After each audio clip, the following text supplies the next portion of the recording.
we're going to follow the procedures of the Berkshire annual meeting, where we're going to go through all this perfunctory stuff very rapidly.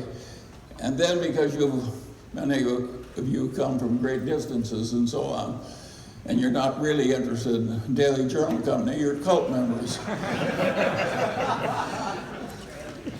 Then we'll stay a long time because some of you have come a long way. I call the meeting to order.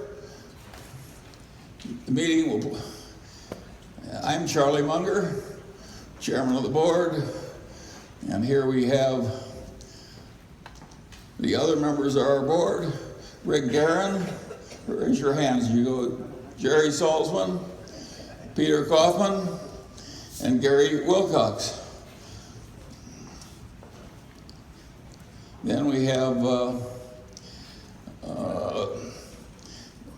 Jerry has so many titles, you know, this is like a one-man show around here. Ellen Ireland, the Inspector of Elections.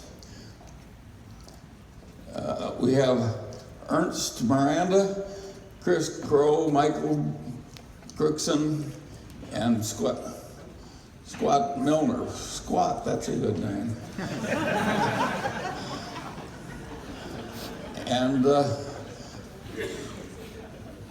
And they're from our accountants. I must say this right now, we like our present accountants a lot better than we liked our old ones, who made us late and then came up with excuses. That's not our system. We'll now go forward with the annual meeting. Jerry Salzman, assistant, well, I won't go through all his titles. He's been appointed secretary of the meeting, and Ellen Ireland is the inspector of elections. If you haven't given your proxies, please give them to somebody. Ellen, will you please report the number of shares present and so on?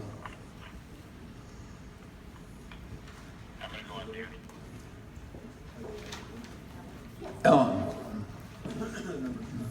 Ireland. 1,380,746. All right.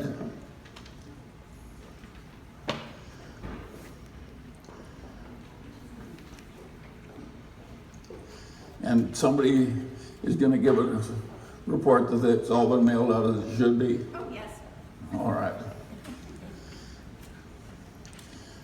And how many shares are here, or at least do we have a majority? Yes, we have a majority. Okay, we'll go on to the next one. I instruct Mr. Salzman to attach the affidavit showing that everything's been properly done to the minutes of the meeting, and we have enough shares here. And has everybody been elected as the prosed in the proxy statement?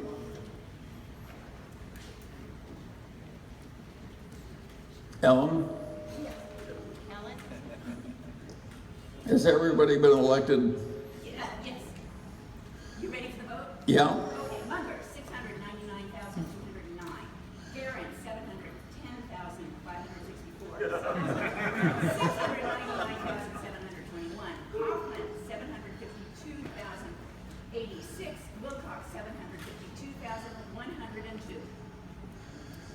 Well, you can see why that comes out. Everybody likes everybody else other than me better. Well, I must say, we've improved this place enormously, because the average age used to be about 90 and now it's down to about 88. We're really renewing ourselves wonderfully well. All right. Proposal 2, we'll vote on that. All in favor? If opposed, Warren used to say, please leave. The next is the ratification of the selection of our accountants. favor, 1,265,146, against 1, abstaining 75. Yeah.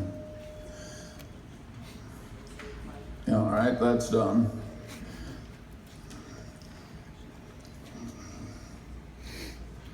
And the next item is,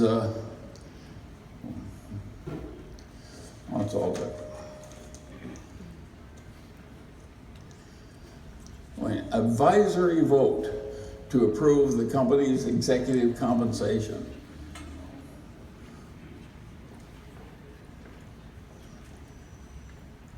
737,736 against 1,246, abstaining 14,226. Well, that's done too then, thank you.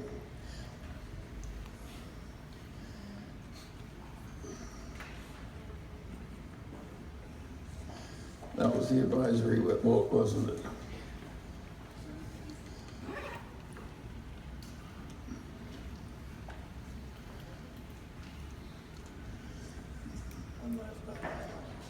Which is it? Advisory vote. Oh, all right, the advisory vote on the compensation. 3 years.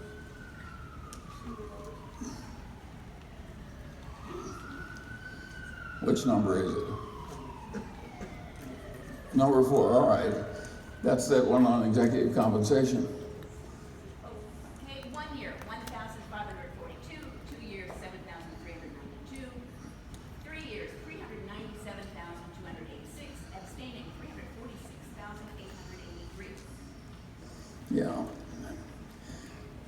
A lot of these reforms, every corporation in America goes through that garbage stuff. I can never see it has any effect at all. Everybody just does what they please, and they just go through these votes. All right. The inspectors of election have done that.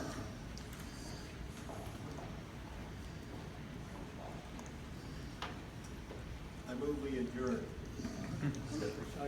All right, now we're through and into. Well, I usually talk a little bit before we take the questions. And the essence of what's going on here, of course, is that we have a corporation that was in a branch of the newspaper business. And our branch of the newspaper business, like most newspaper businesses, has gone to hell compared to what it was in its peak years.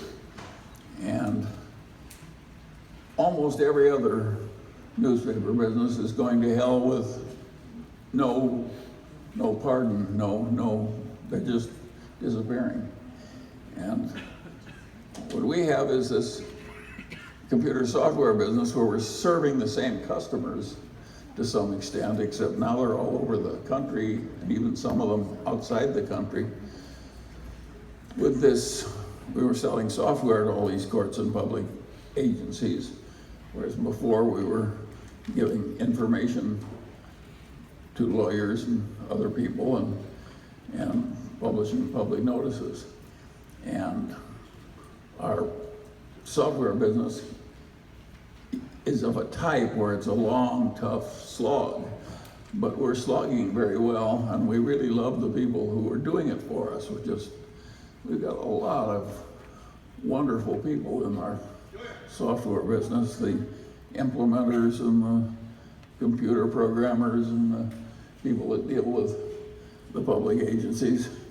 And the ethos of the place is very admirable. Everybody's trying to get ahead here by doing the work right and serving the customers right and having a lot of financial wherewithal. Money is never a problem in doing what we're supposed to do.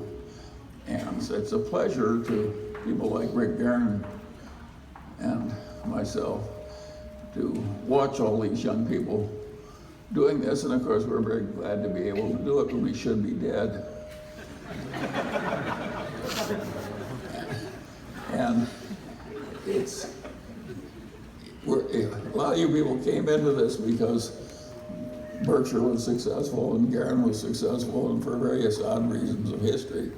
And most of you are accidentally in the software business, and I am too, because Garen did it when I wasn't paying much attention. I don't do this kind of venture capital stuff, and he doesn't either, but he did it here. And so, if there's anything wrong with what happens in our software business, you're looking at a man who caused it all over here. I'll take credit for any successes. But if there's failure, you're looking at the man here who got us into this. And it is amazing to me, some of the things that are happening in our software business. We just are getting a contract from South Australia. Now, anybody told me when I was young, the little Daily Journal company would be automating the courts of South Australia. I mean, I hardly know where it is.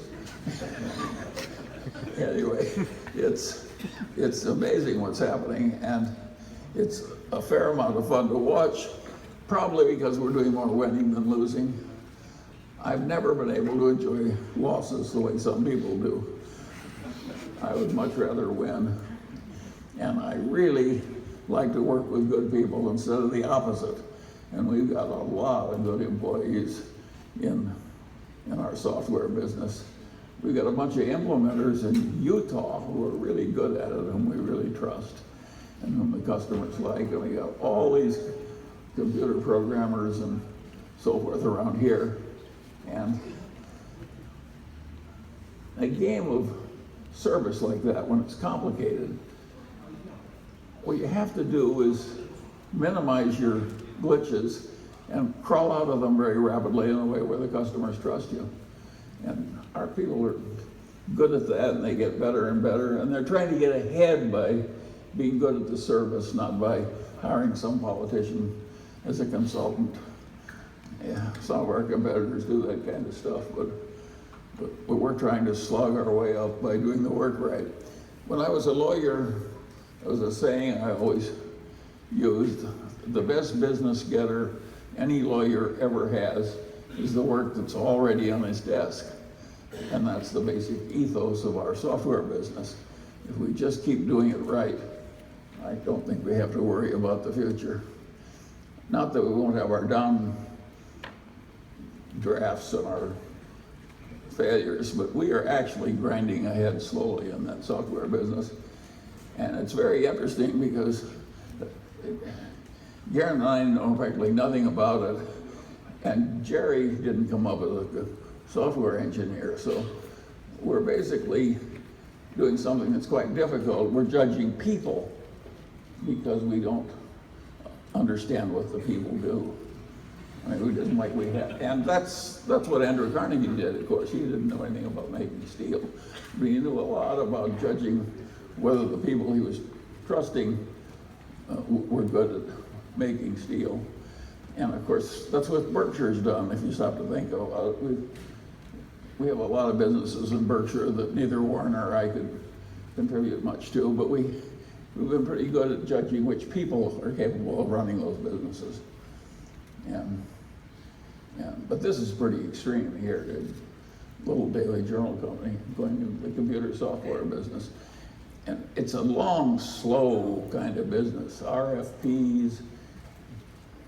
The first time we contact a customer until we start making money, maybe 5 years. So it's like deciding you'll start prospecting for oil in Borneo or something. And you just keep doing that over and over again. And of course, the money goes out and the effort goes out. And it starts coming in 5 years from now. I love that kind of stuff. Not when I think we're taking territory. It doesn't look good when we write it off and we don't report wonderful numbers or anything. But if it makes sense in the long term, we just don't give a damn what it looks like over the short term. And we know we've collected a bunch of shareholders that share our ideas. After all, we're running a cult, not a normal company. and I think most of you feel you're willing to wait. I live all my life with people who are into deferred gratification. In fact, most of them will never have any fun. They'll just defer gratification all the way to the end. That's what we do. And it does cause you to get rich. So we're going to have a lot of rich dead people. But, you know, we can excite a lot of envy. A lot of you, when the people walk by your grave and there'll be this nice grave with this nice monument, they'll say, God, what a great grave. I wish I were on grave. But at any rate, deferred gratification really does work if what you're interested in doing is running a business that gets better or getting wealthy yourself so that your grave can look nice to outsiders. And, you know, I don't know, Garrett and I have never taken any money out of this company in all these years. We don't take salaries, we don't take director's fees. We're a peculiar example. I wish our example spread more, because I think if you're wealthy and own a big share of a company, and you get to decide what it does and whether it liquidates or whether it keeps going, that's a nice position to be in. And maybe you shouldn't try and grab all the money in addition. And that's my theory of executive compensation, I think. And some of the old-fashioned guys, like Carnegie, never took any salary to speak of. Cornelius Vanderbilt didn't take any. Cornelius Vanderbilt, of course, he owned the whole place, practically. And he would have considered it beneath him. He lived on the dividends like the shareholders did. And so there's a lot of that those old-fashioned ideas here in the Daily Journal Company. I'll first take a bunch of questions about the Daily Journal question, and after that we'll take questions on anything you want to talk about.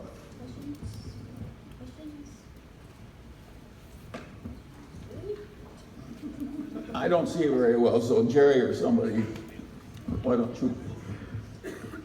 Hi, Brad Gillespie from Chicago. At last year's meeting, you talked about the milestone of getting the LA court system here at Journal Technologies, and I was wondering, in the last year, as it's gone by, what good milestones have happened and what bad things have happened with Jerry, you take that one. I'll answer it short. It's going fine. We have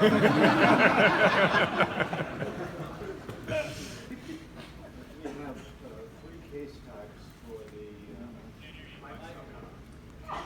it's on. Closer to your mouth. Closer to your mouth. It's high tech. There it's on. We have 3 case types for Los Angeles, and one case type went live last April. Another case type will go live this coming July, and a third case type about 10 to 12 months later after that. We have to work with the Los Angeles schedule. After all, they have a lot of people to train, and that becomes a very important factor. Training is critical because if the end users aren't trained properly, virtually everything falls apart. And so that's the schedule. We discussed it this morning, and we meet with the court about 3 miles from here virtually every day. And we have the good team from the court, and I think they're very excited about what they're doing. And that's critical to us, that the court feels good about the system. One good thing about what we're doing is it's slow and it's agony in the delays between the first customer contact and finally getting into a decent revenue stream. But once you succeed, it's very sticky business. Very sticky business. So, and the fact that it's difficult to do means it's difficult for people to change much. And so if you go slog through all this tough territory we're slogging through, there's a reward out there somewhere, and we're not in a small business. It has way more potential than the original print business we had, giving information about appellate cases to lawyers. It's a big market. And the people have no option but to charge ahead. These courts and district attorneys, public defenders, all these people we're serving, they're overwhelmed without better systems and more software. So it's a huge market. And the fact that it's so awful to grind through means that the people who want easy gratification don't come in. So if it seems slow and painful to you, we kind of like it that way.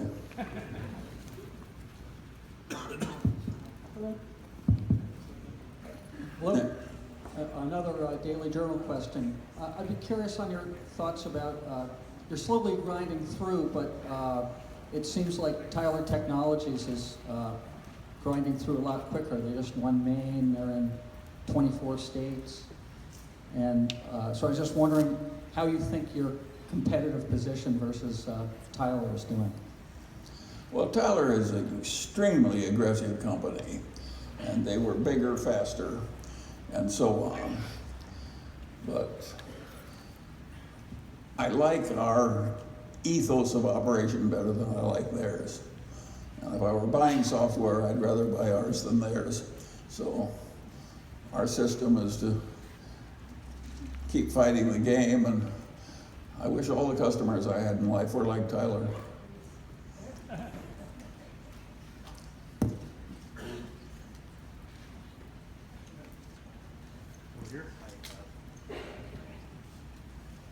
Hi, Max Flower from Marina Del Rey. Thanks for your answers so far. I'm a little nervous about the rate of revenue growth going down a little bit, the expenses going up. I appreciate what you're saying about deferred gratification. Any major milestones in the next 3 to 5 years that you think you'd like to hit, or any major customers that you'd like to get that would really help things along?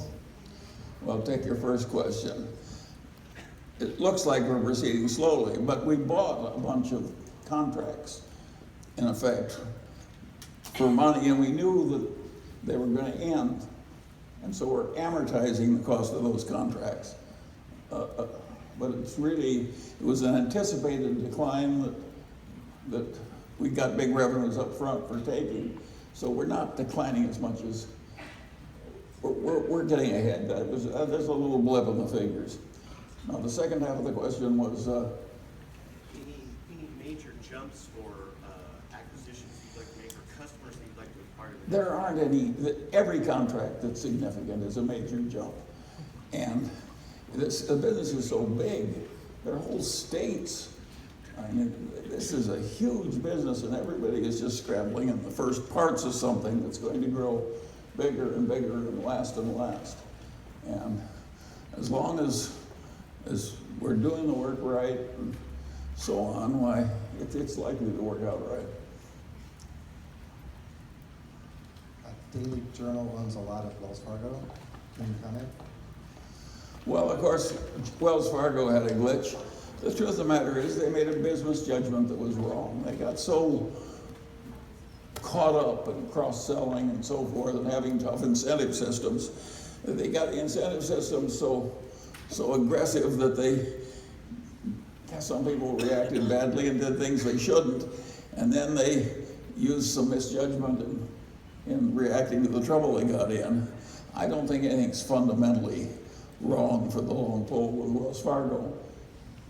They made a mistake, and it was an easy mistake to make.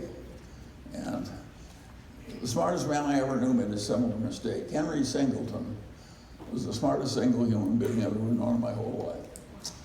And Henry Singleton at Teledyne also had very aggressive incentive systems like Wells Fargo, and his customer in many of the subsidiaries was the government. And of course, it's not that hard to cheat the government. And with his very aggressive incentive systems, 2 or 3 out of 20 subsidiaries cheated the government. So all of a sudden, he's got 3 scandals at once. It wasn't that Henry was trying to cheat the government, it's just that he just got a little aggressive in applying the incentives, and he got blindsided. That can happen to anybody, and I don't regard getting the incentives a little aggressive at Wells Fargo is the mistake. I think the mistake there was that when the bad news came, they didn't recognize it rightly. They made a mistake. But, you know, what happens in a tough system like capitalism, you make a mistake like that and pretty soon you're gone. This is Randy Vidine from Phoenix, Arizona. I'm a Daily Journal shareholder. This is for Jerry or Charlie. Congratulations for inverting and not doing things wrong in regard to Daily Journal. What about, do you have any insight into the Alameda court system and the problems that Tyler is having over there? Well, no, but I'm not dissatisfied with it. I don't think I want to criticize Tyler any more than I have. So I think one of our customers, you'll be sad to know, is having some problems with their pleasing a customer. Okay, got it. You can see the salt tears running down my cheeks. Got a quick question on your software fees in terms of the revenue line. What portion of that is recurring versus one-time fees? That is so complicated that I'm not even going to try to answer it. I will just answer in substance. There's a lot that's recurring if we stay in there.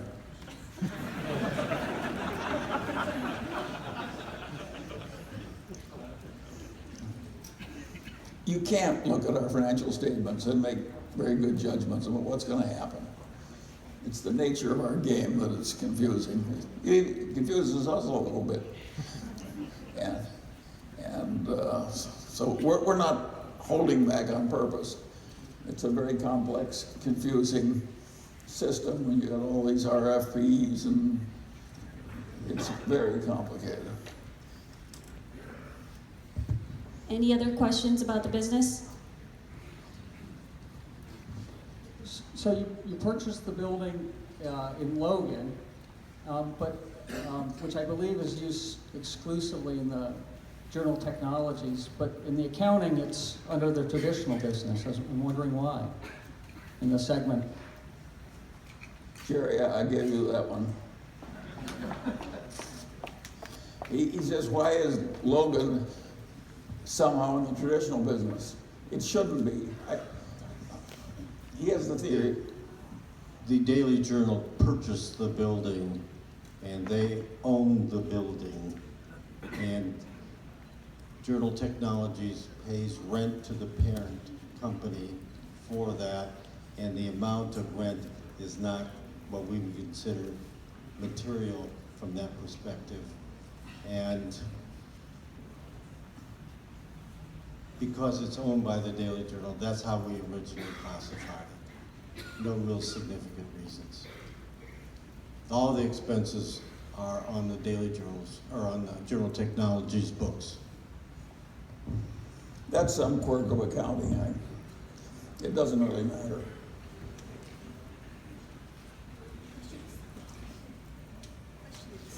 All right, next. Next questions?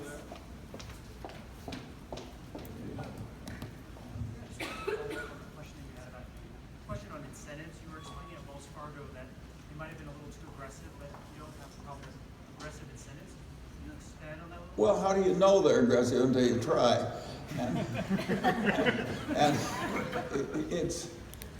They didn't react enough to the bad news fast enough. And of course, that's a very dangerous thing to do. I don't think it impairs the future of Wells Fargo. As a matter of fact, they'll be better for it. You know, one nice thing about doing something dumb is you probably won't do it again.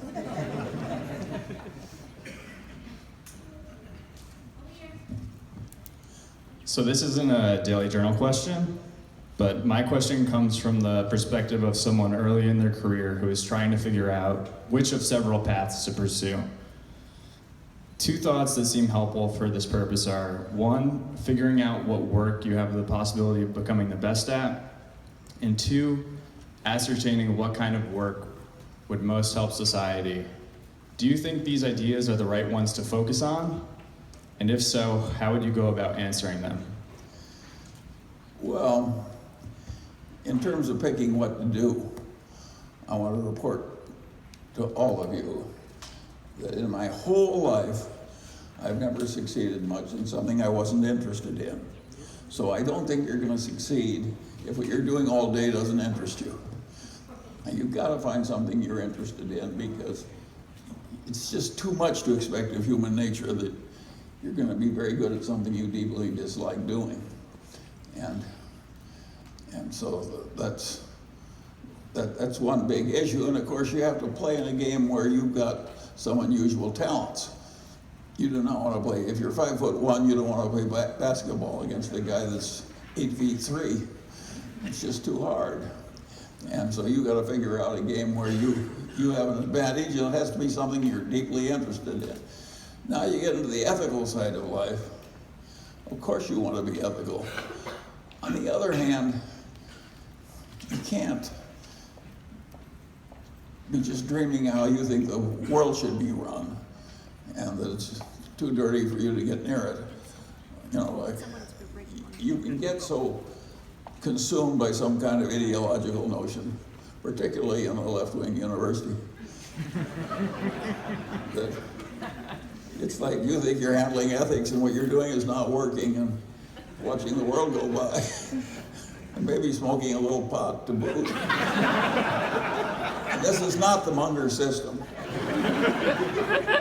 My hero is Maimonides, and all that philosophy, all that writing, he did after working 10 or 12 hours a day as a practicing physician all his life.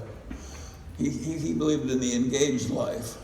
And so I recommend the engaged life. You spend all your time thinking about, you know, what some politician wants this way or that way, and you're sure you know right. You're on the wrong track.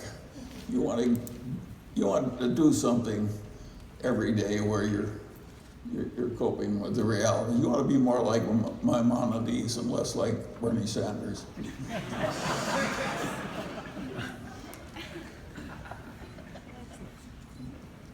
So I have a question on American Express. What the increasing the fluidity of payments weaken is or strengthen is value proposition in the long run?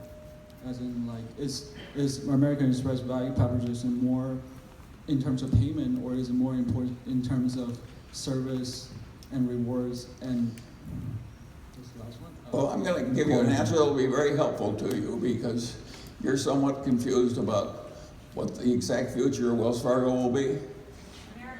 American Express, right. And I want to tell you, I'm confused too. I think that if you think you understand exactly what's going to happen to payment systems 10 years out, you're probably under some state of delusion. It's very hard to know. So if you're confused, all I can say is welcome to the club. They're doing the best they can. They've got some huge advantages. It's a reasonable bet, but nobody knows. I don't know if IBM is going to sell that much of Watson. I always say I'm agnostic on the subject, and you're talking about the payment system 10 years out, and I'm agnostic on that too. I think if you keep trying, do the right thing, and you play the game hard, your chances are better. But I don't think those things are knowable. Think of how fast they change. Hi, Mr. Munger. Do you think domestic natural gas exploration and production is a good business despite the capital intensity? Thank you. Well, that's a different subject. I have a different feeling about the energy business than practically anybody else in America. I wish we weren't producing all this natural gas. I would be delighted to have the condensate that's coming out of our shale deposits and natural gas just lie there untapped for decades in the future and pay extra to a bunch of Arabs to use up their oil. So, but nobody else in America seems to feel my way. But I'm into deferred gratification. The oil and gas is not going away, and I think it's just as important as the topsoil of Iowa.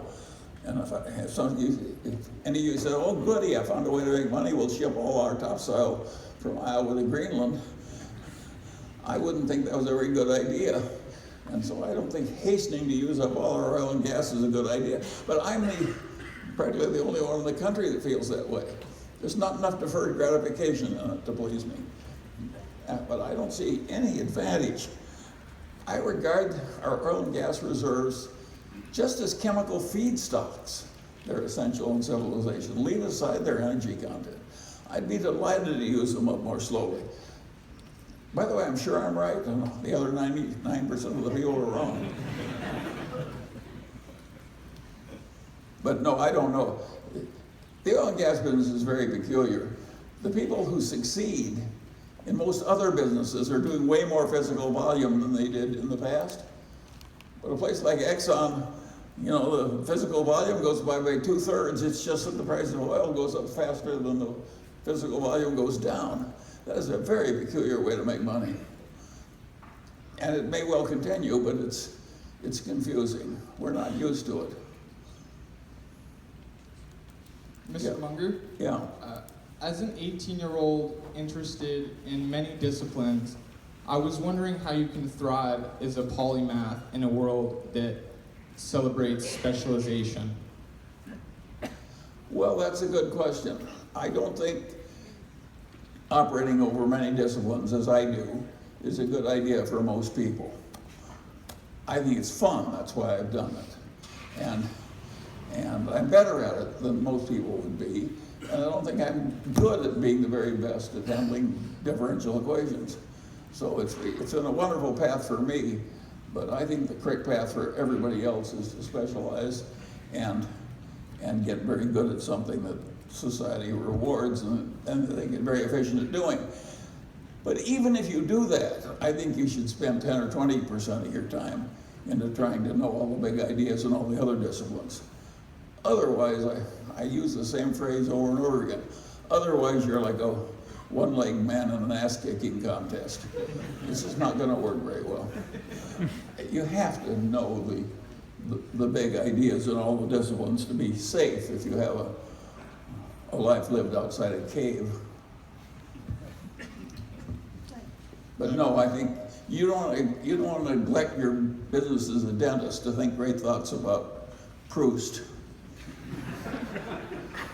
Mr. Munger, a question for you on the Lollapalooza effects. What are you observing now in your study of current events that's causing you concern, and how can one use that interdisciplinary approach to spot them in advance? Thank you. Well, I coined that term, the Lollapalooza effect, because when I realized I didn't know any psychology and that was a mistake on my part, I bought the 3 main textbooks for introductory psychology and I read through them. And of course, being Charlie Munger, I decided that the psychologists were doing it all wrong and I could do it better. And one of the ideas I came up with, which wasn't in any of the books, was that the Lollapalooza effects came when 3 or 4 of these tendencies were operating at once in the same situation. I could see that it wasn't linear. You got Lollapalooza effects, but the psychology people couldn't do experiments that were 4 or 5 things were happening at once because it got too complicated for them, and they couldn't publish. So they were ignoring the most important thing in their own profession. And of course, the other thing that was important was to synthesize psychology with all else. The trouble with the psychology profession is they don't know anything about all else. And you can't synthesize one thing you know with something you don't if you don't know the other thing. So that's why I came up with that Lollapalooza stuff. And by the way, I've been lonely ever since. I'm not getting any ground. I'm not taking any ground there. And by the way, I'm totally right. Charlie, I'm Paul Smith from Los Altos, California. My question relates to a comment you made some years ago about Warren Buffett. I think you said that he has become a significantly better investor since he turned 65, which I found a remarkable comment. I was wondering if you could share information about that maybe we haven't heard before. I know you've commented that he's a learning machine, and we all know that the aversion to retail that came out of the Diversified episode, and and so on. Just to be interested, is there something that's changed about his risk assessment or his horizons, or any color there would be fantastic to hear. Thank you. Well, if you're in a game and you're passionate about learning more all the time and getting better and honing your own skills a little more, et cetera, of course you do better over time. And some people are better at that than others. And it's amazing what Warren has done. Berkshire would be a very modest company now if Warren never learned anything. He never would have given anything back. I mean, any territory he took he was gonna hold it. But what really happened was we went out into new fields like buying whole businesses and we bought into things like ISCAR that Warren never would have bought when he was young. Ben Graham would never have bought ISCAR. We paid it, 5 times book or something for ISCAR. And it wasn't in the Graham play. And Warren, who learned under Graham, he learned better over time. And I've learned better. The nice thing about the game we're in is that you can keep learning. And we're still doing it. Imagine, we're in the press this, CNBC, for all of a sudden talking about airline stocks. What have we said about the airline business? We thought it was a joke it was such a terrible business. And now if you put all those stocks together, we own one minor airline. By the way, it's the total catechism. We did the same thing on railroads. We said railroads are no damn good, too many of them, truck competition. And we were right, it was a terrible business for about 80 years. But finally they got under 4 big railroads and it was a better business. And something similar is happening in the airline business. On the other hand, this very morning, I sat down in my library with my daughter-in-law, and she took a round-trip ticket to Europe, including taxes. It was like $400 or $500. And we're buying into the airline business?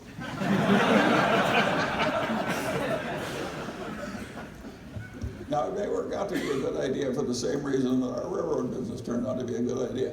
But there's some chance that it might not. In the old days, I frequently talk to Warren about the old days, and for years and years and years, what we did was shoot fish in a barrel. But it was so easy that we didn't want to shoot at the fish while they were moving. So we waited until they slowed down, and then we shot at them with a shotgun. And it was just that easy. And it's gotten harder and harder and harder. And now we get little edges before we had total cinches. And it isn't any less interesting. And we do not make the same returns we made when we could run around and pick this low-hanging fruit off trees that offered a lot of it. So now we go into things. We bought the Exxon position. You know why Warren bought Exxon? As a cash substitute. He would never have done that in the old days. We had a lot of cash and we thought Exxon was better than cash over the short term. That's a different kind of thinking from the way Warren came up. He's changed. And I think he's changed when he buys airlines, and he's changed when he buys Apple. Think of the hooting we've done over the years about high tech. We just don't understand it. It's not our competency. The worst business in the world is airlines. And what do we appear in the press with? Apple and a bunch of airlines.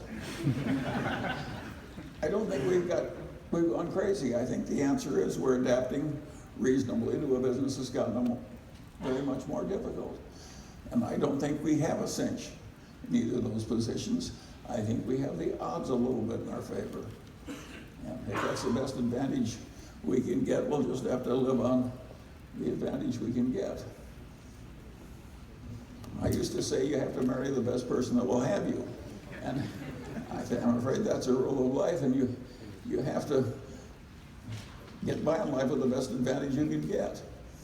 And things have gotten so difficult in the investment world that we have to be satisfied with the type of advantage that we didn't used to get. On the other hand, the thing that caused it to be so difficult was we got so enormously rich. And that's not a bad trade-off. Mr. Munger, at last year's meeting you said Donald Trump was not morally qualified to be president, and now that he is president, do you still agree with that, or do you think he's qualified in any capacity? Well, I've gotten more mellow.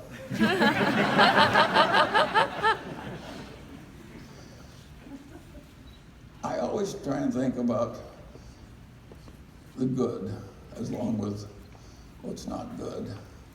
And I think some of this stuff where they're re-examining options about the whole tax system of the country, I think that's a very constructive thing. And when Donald Trump says he wouldn't touch Social Security, when a lot of highfalutin Republicans have all kinds of schemes for rising Social Security, I'm with Donald Trump. If I were running the world, I'd have his exact attitude about Social Security. I wouldn't touch it. So he's not wrong on everything, and just because he isn't like us, roll with it. There's a little danger. What the hell? You're not going to live forever anyway.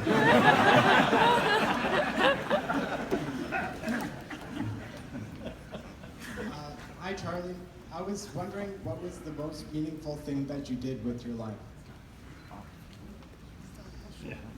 Well, I think the family and children is the most meaningful thing that most people do with their life.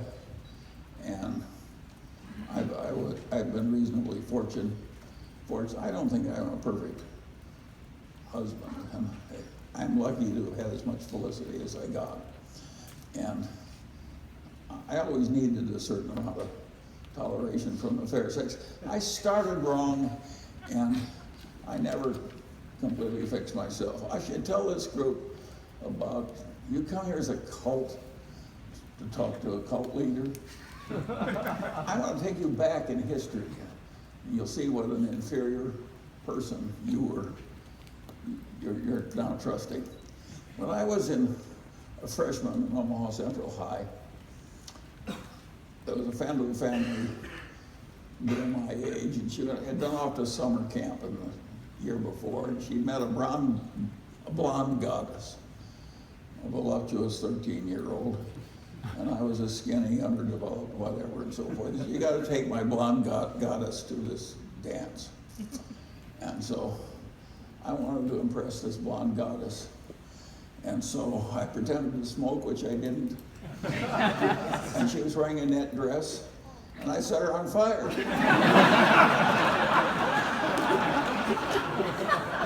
Well, I was quick-witted, and I threw Coca-Cola all over her.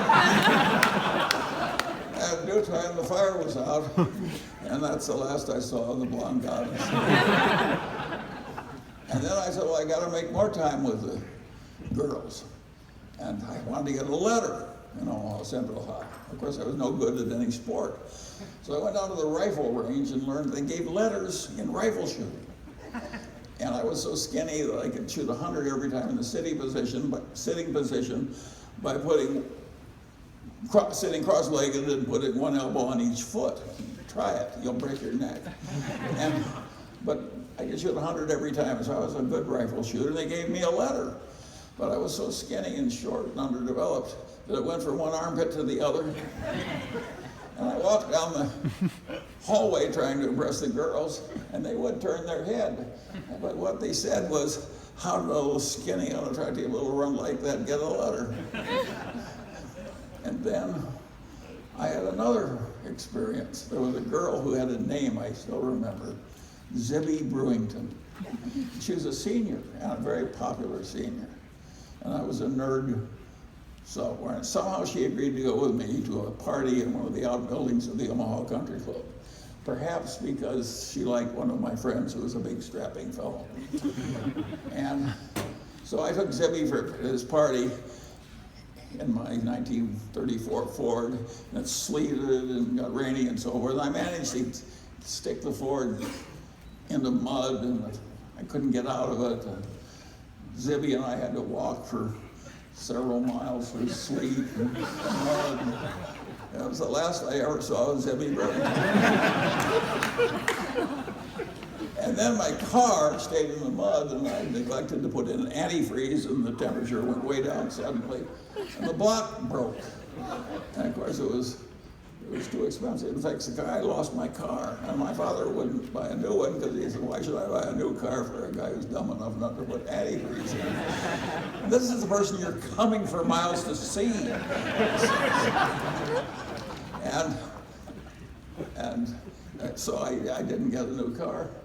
And my life was just one long litany of mistakes and failure. And it went on and on and on. And politics, I ran to be the president of the DSIC in grade school, the Dundee School Improvement Association. I had the most popular boy in the school as my campaign manager. I came in second by miles. I was a total failure in politics. There's hardly anything I succeeded at. Now, I tell you all this because I know a nerd when I see one, and there are a lot of nerds here. Who can tell stories like mine, and I want you to feel it's not hopeless. Just keep trying.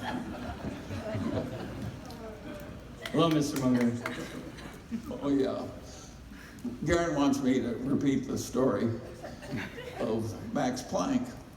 And according to this story, Max Planck, when he won the Nobel Prize, was invited to run around Germany giving lectures. And a chauffeur drove in. And after he'd given the lecture about 20 times, the chauffeur had memorized it. And he said, "You know," says, "Professor Planck, it's so boring. Why don't you just sit in the audience and I, the chauffeur, will give your talk." And so the chauffeur got up and gave Max Planck's talk on physics, and some professor stood up and asked some terrible question. And the chauffeur said, "Well," he says, "I'm surprised that in an advanced city like Munich, people are asking elementary questions like that." He says, "I'm going to ask my chauffeur to answer that one."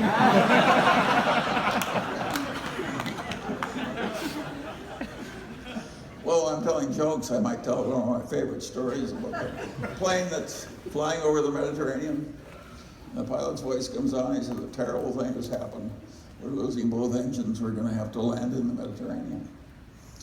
And he says, "The plane will stay afloat for a very short time, and we'll be able to open the door just long enough so that everybody can get out. And we have to do this in an orderly fashion." He says, "Everybody who can swim, go to the right wing and just stand there. And everybody who can't swim, go to the left wing and just stand there." And he says, "Those of you on the right wing, you'll find a little island in the direction of the sun. It's 2 miles off, and as the plane goes under, just swim over to the island, you'll be fine. And for those of you on the left wing," he says, "I want to thank you for flying Air Italia."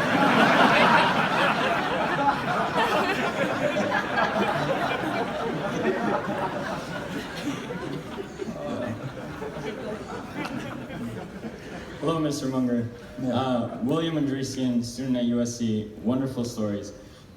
With regard to the proliferation of index funds, do you think that there may be issues of liquidity anytime we go through another large crisis? And then do you think that that will create large discrepancies between the price of the index fund and the values of the securities underneath? Well, the index funds of the S&P is like 75% of the market. So I don't think the exact problem you're talking about is going to be a big problem if you're talking about the S&P index. But is there a point where index funds theoretically can't work a course? If everybody bought nothing but index funds, the whole world wouldn't work as people expect. There's also the problem, one of the reasons you buy a big index, like the S&P, is because if you buy a small index and it gets popular, it's a self-defeating situation. when the Nifty 50 were the rage, J.P. Morgan talked everybody into buying just 50 stocks. And they didn't care what the price was, they just bought those 50 stocks. And of course, in due time, their own buying forced those 50 stocks up to 60 times earnings, whereupon it broke and everything went down by about 2/3 quite fast. In other words, if you get too much faddishness in one sector or in one narrow index, of course you can get catastrophic changes like they had with the Nifty 50 in that former era. I don't see that happening when the index is 3/4 of the whole market. The problem is the whole thing can't work perfectly forever,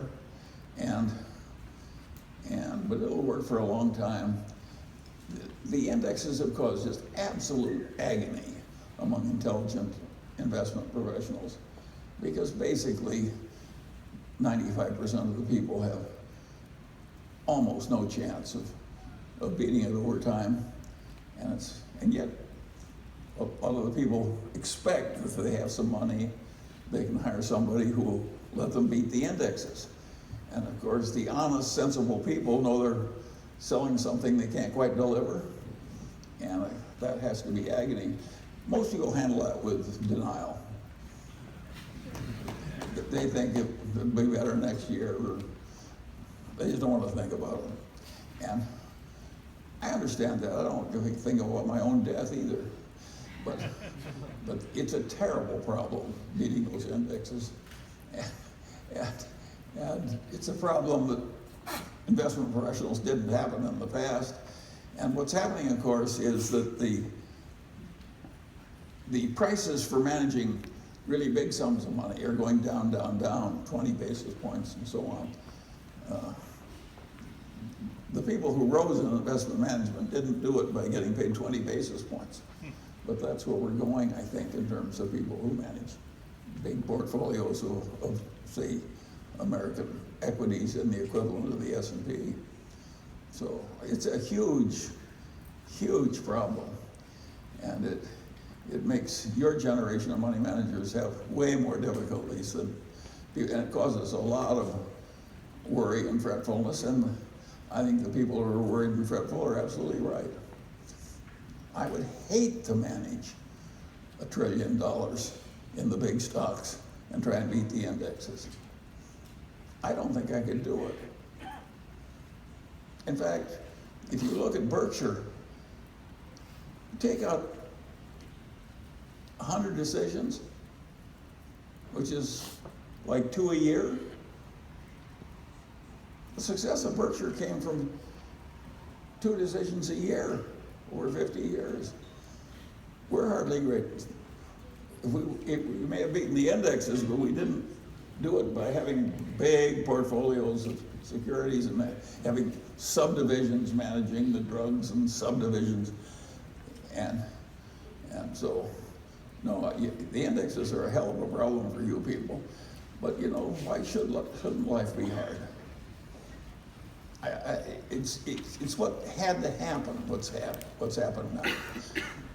If you take these people doing some of those early trading by computer algorithms that worked, then somebody else would come into the same thing with the same algorithm and play the same game, and of course the returns went down. Well, that's what's happening in the whole field, is the returns you're really going to get are being pushed down by the progress of the suns. Thank you, Mr. Munger. My name is Nick Henderson. I'm from Oakland, California. I have 2 questions for you. My first question is, what books or experience were the most formative to you in your early career? And the second question is, where and how do you tell your most ambitious grandchildren to look for business opportunities? To look for what? Business opportunities. I didn't get the last word. Business opportunities. Well, I don't spend any time telling my grandchildren what business opportunities to look for. You know, I don't have that much hope. I'm going to have trouble getting my grandchildren to work at all. Anyway, I don't think there is an easy way to handle the problem of doing better and better with finances. Obviously, if you're glued together and honorable and get up every morning and keep doing it and keep learning every day, and you are willing to go in for a lot of deferred gratification all your life, you're going to succeed. It may not be as much as you want, but you're going to succeed. And so the main thing is to just keep in there and be glued together and get rid of your stupidities as fast as you can, and avoid the bad people as much as you can, and you'll do reasonably well. But try teaching that to your grandchildren. I think the only way you got a chance is sort of by example. So if you want to improve your grandchildren, the best way is to fix yourself. Oh, books.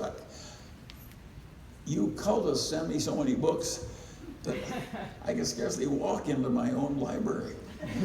And so I'm reading so many now, because I never throw one away, I at least scan them. And so I've gotten sort of like a kaleidoscope with the rest of the books. I just read this new book by Thorpe, the guy who beat the dealer in Las Vegas. And then he did computer algorithm trading. And I really liked the book. For one thing, the guy had a very good marriage, and he seemed grateful for it, and it was touching. For another, he's a very smart man. He was a mathematician using a high IQ to A, beat the dealer in Las Vegas and so forth, and then B, use these computer algorithms to do this massive trading. And I found it very interesting, and since some of you people are nerds, and maybe like a buried love story, I recommend Thorpe's new book. It's an interesting thing to do, to beat the dealer in Las Vegas. You know, they were wearing disguises and so on. And Peter Kaufman told me a story about somebody he knows. Did the same thing as Thorpe did, except he did it more extreme. He wore disguises and so forth. He won $4 million, I think, in the casinos. You know, and that was hard to do because the casinos don't like playing against people who might win. And then maybe it was 40 million, whatever it was. Then he went into the stock market, where he made $4 billion. Again, clever algorithms, and you know, these people are mathematically gifted, and they sifted. So it's still going on, and I don't think many of you are going to do it. There can't be many people who are mathematically gifted enough and manipulate statistics and everything else so well that they find little algorithms that will make them $4 billion. But there are a few, and so some of them started just like Thorpe. So Thorpe's book is interesting, and I recommend it to you. Hello, Mr. Munger. My name is Mithun. I am a student at the University of Pennsylvania in Philadelphia. Thank you for being such a great teacher. You have expressed your appreciation for the idea of filial piety, the Confucian idea. In this generation, how can we fulfill our filial duties? I didn't quite catch. How can we, so in my generation, I at least will be staying far away from my parents. So how can I fulfill my filial duties the best way as you see it? Filial? Oh, filial piety. Sorry. Well, of course, that's I like filial piety, you know. They worship old men, rich old men, and that is my kind of a system. But I think the idea of caring about your ancestors and caring about the traditions, I think all that stuff is a big part of what's desirable. And I really admire the Confucians for that notion that it's not a game that's played just in one life. It's a game where you're handing the baton off and you're accepting the baton from your predecessor. So if filial piety is your game, why I I think it's a very good thing. Think of how rootless we'd all be if we had no families at all, no predecessors, no descendants. It would be a very different life. And think what we owe to the people that figured out things in the past that make our civilization work. So I'm all for filial piety and its close cousins.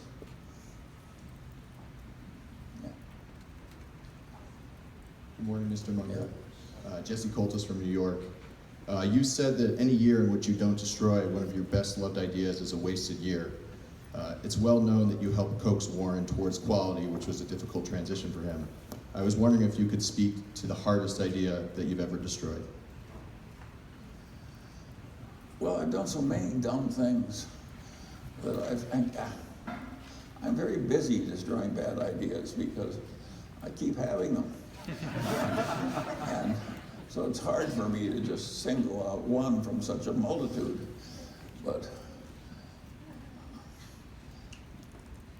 I actually like it when I destroy a bad idea because I think I'm on the right. I think it's my duty to destroy old ideas. I know so many people whose main problem of life is that the old ideas displace the entry of new ideas that are better. That is the absolute standard outcome in life. There's an old German folk saying that describes it. He says, "We're too soon old and we're too late smart." That's everybody's problem. And the reason we're too late smart is the stupid ideas we already have, we can't get rid of. Now, it's a good thing that we have that problem. In marriage, that may be good for the stability of marriage, that we stick with our old ideas. But in most fields, you want to get rid of your old ideas. And it's a good habit. And it gives you a big advantage in the competitive game of life since other people are so very bad at it. What happens is, as you spout ideas out, what you're doing is you're pounding them in. And so you get these ideas and then you start agitating and saying them and so forth. And of course, the person you're really convincing is you who already have the ideas. You're just pounding them in harder and harder. One of the reasons I don't spend much time telling the world what I think about how the Federal Reserve System should behave and so forth is I know that I'm just pounding the ideas into my own head when I think I'm telling other people how to run things. So I think you have to have mental habits that I don't like it when the young people get violently convinced on every damn cause or something. I think they know everything. Some 17-year-old that wants to tell the whole world what should be done about abortion or foreign policy in the Middle East or something. All he's doing when he or she spouts about what he deeply believes is pounding the ideas he already has in, which is a very dumb idea when you're just starting and have a lot to learn. So it's very important, that habit of getting rid of the dumb ideas. And one of the things I do is pat myself on the back every time I get rid of a dumb idea. And you can say, well, can you really reinforce your own good behavior? Yeah, you can. If other people won't praise you, you can praise yourself. I have a big system of patting myself on the back. Every time I get rid of a much beloved idea, I pat myself on the back, sometimes several times. And I recommend this same mental habit to all of you. The price we pay for being able to accept a new idea is just awesomely large. Indeed, a lot of people die because they can get a new idea through their head. Hello, Charlie. My name is Donovan Schaefer. I'm over here to your right. In the pink. All right. I used to work as a petroleum engineer, and from my experience of that, and I was kind of in it through a lot of the whole shale stuff that's happened, and my perception is that as an industry itself, it just continuously has gotten more and more complex and more technical, and that as the economy in general expands and you have more division of labor and specialization, it seems to me that it'll be very hard, like it could be a challenge for investors unless there is some more specialization or something. I guess my question is, as it gets more, do you think that capital allocators are going to need to become more specialized going forward? Well, you petroleum people, of course, have to get more specialized because the oil is harder to get and you have to learn new tricks to get it. And so you're totally right. Generally, specialization is the way to go for most people. It's just I'm an example of something different. It's awkward for me because, but I don't think, I don't want to encourage people to try to do it the way I did because I don't think it'll work for most people. I think the basic ideas of being rational and disciplined and deferring gratification, those will work.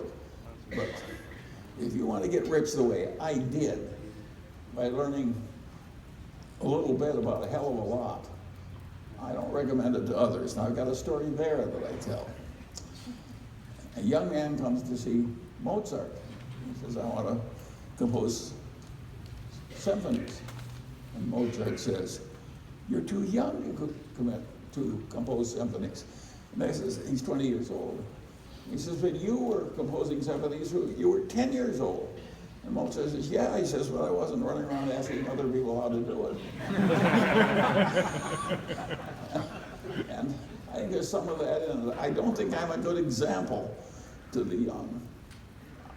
And I don't want to encourage people to follow my particular path. I like all the general precepts, but I would not, if you're a proctologist, and I want a proctologist, I do not want a proctologist that knows Schopenhauer or astrophysics. You know, I want a man who's specialized. And that's where the market is. You should never forget that.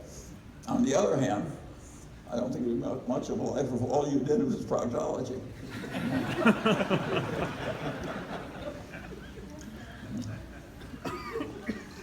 Hi, Bill Chen from New York City.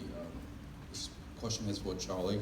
Warren and you are known for saying that if you work with a small sum of capital, namely I think being $10 million, Warren had probably said that he could guarantee that he could compound that at 50% a year.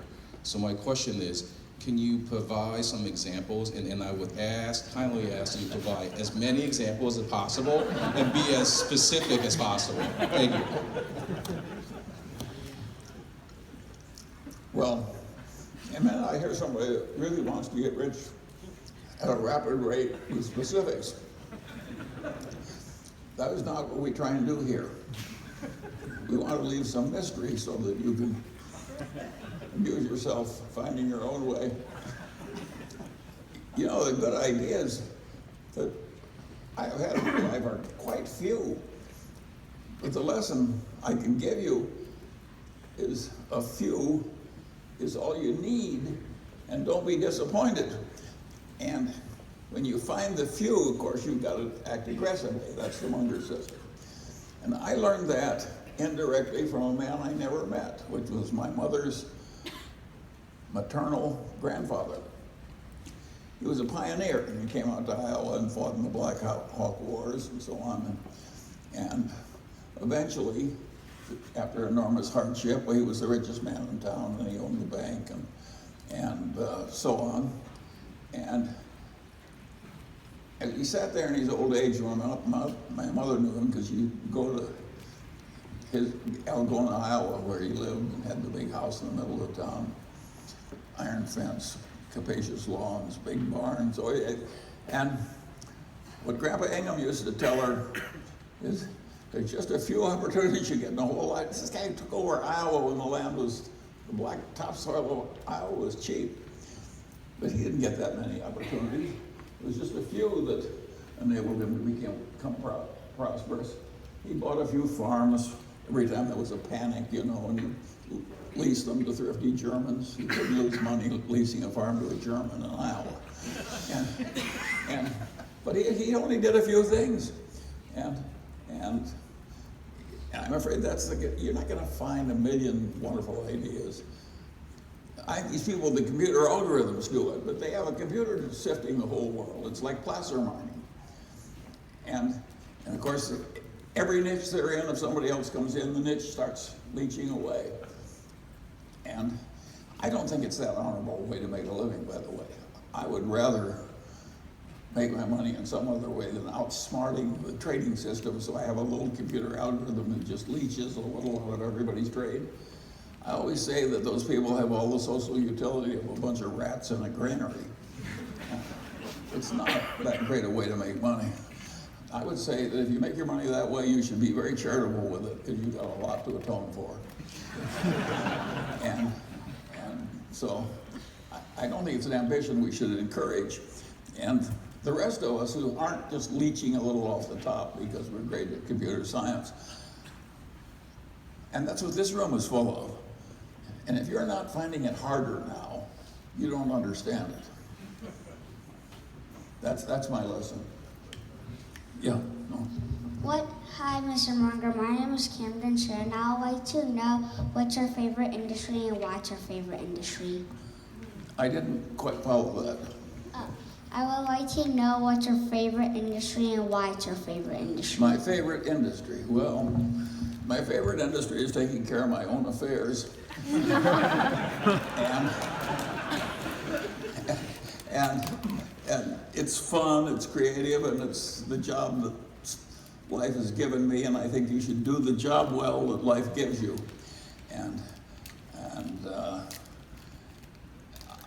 A lot of the places where the industry is doing a great job for the world, it's very hard to make money out of it because these wild enthusiasms come into it.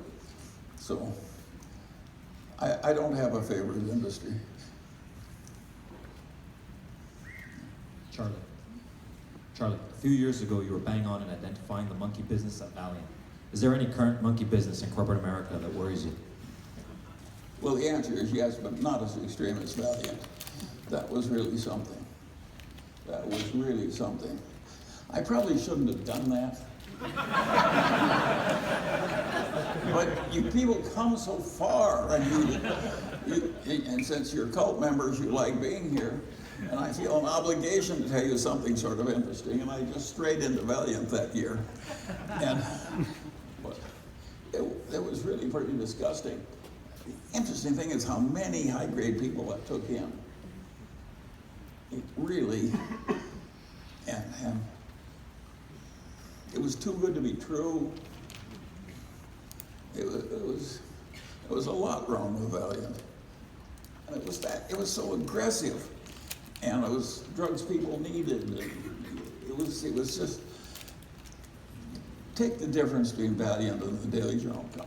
When the foreclosure boom came, we had 80% of the foreclosure business in our area. Well, it's a big area, Southern California, and Northern California too.